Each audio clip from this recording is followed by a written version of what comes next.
The Jewish people have a very long and rich history. Today we're about to travel through time and explore the different Jewish communities from around the world at the Beit Hatfutsot Museum of the Jewish People. Beit Hatfutsot is situated in the campus of one of Israel's leading academic institutions, Tel Aviv University. The museum covers 2,500 years of history of the Jewish people and shows how the communities evolved and grew so uniquely.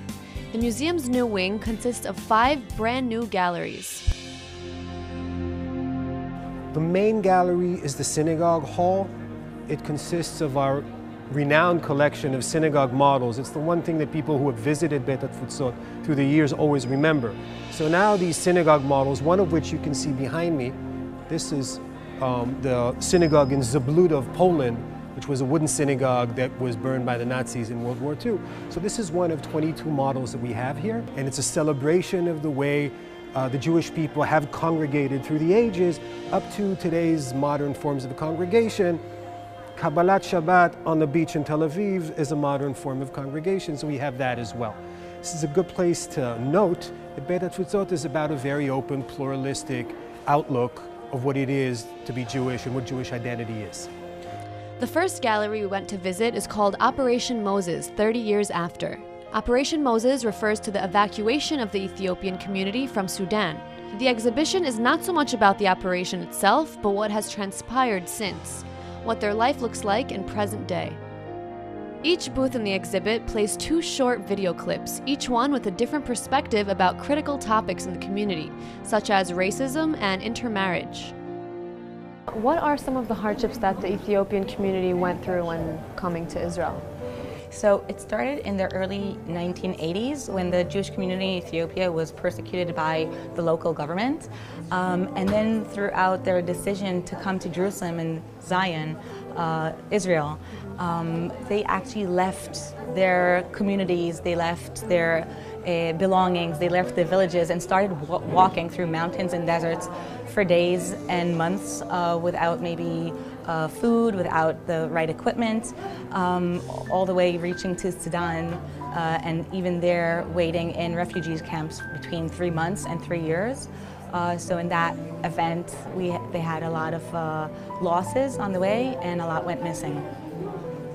I think it's very important that this exhibition is spreading awareness of the hardships that the Ethiopians went through and about their culture, because not many Israelis are so aware. Yeah, and they don't always get a big opportunity, or they don't get opportunity to tell their story or to be heard in this way. The Ethiopian Aliyah has taken over 25 years. They were taken out of Sudan with the help of the Mossad in a massive airlift to Israel. The second exhibition we went to see presented the life and the influences of artist Bob Dylan. Through film, pictures, and music, the museum exhibits all of the different sides that is Bob Dylan. Bob Dylan has released officially 36 studio albums in his 54-year-long career. He's a real one-of-a-kind artist.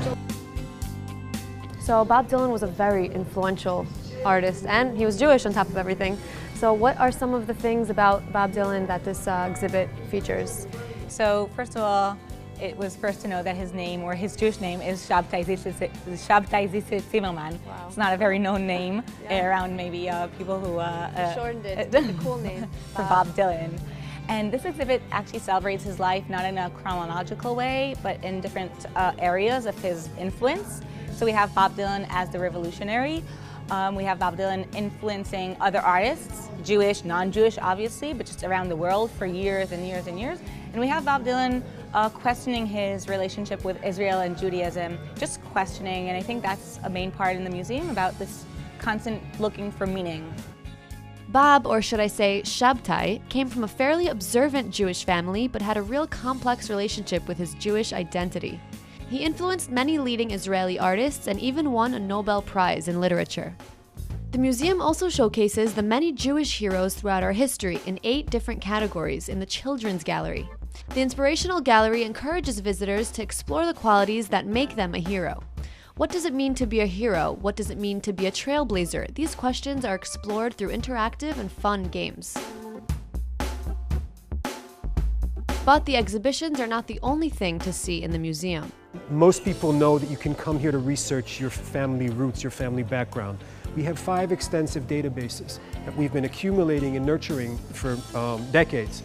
Genealogy, which is family trees, photographs, communities with information about 4,000 Jewish communities existing and no longer existing, music with 25,000 pieces of recorded Jewish music, and family names, the meaning and origin of Jewish family names. So for those of you who want to explore the extraordinary story of the Jewish people, Beit Hatfutsot is the place to do it.